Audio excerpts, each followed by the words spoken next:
عمرو جنيات نشاهد من سينفذ مع تقدم بالتأكيد ليوسف محمد وعبد الله جنيات.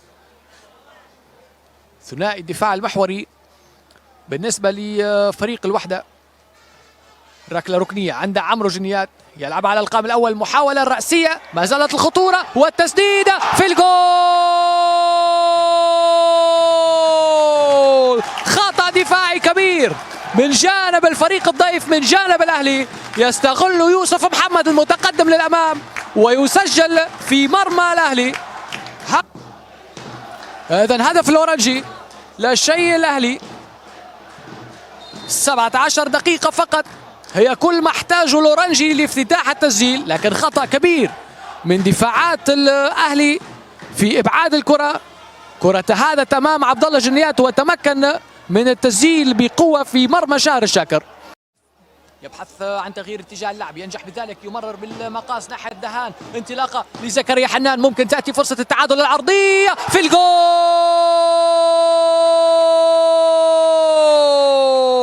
شادراك شيدوبام يسجل هدف التعادل، يسجل هدف التعادل بعد كرة مميزة جدا.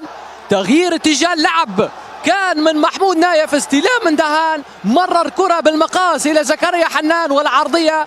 تعادل، أول محترف يسجل في المواجهات المباشرة بين الأهلي والوحدة منذ موسم 2010-2011 حينما سجل جودي فيرينو هدف الأهلي.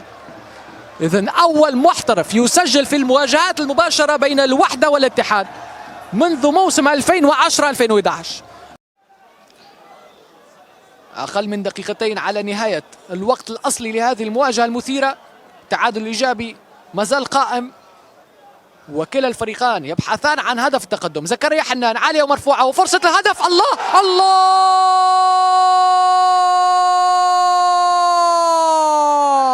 موعد الأهلي مع الدقائق القاتلة.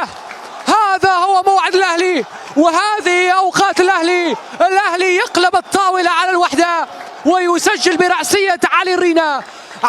إلا وأن يدون اسمه في هذه المناسبات وفي مثل هذه المواقع وهذه المواجهات.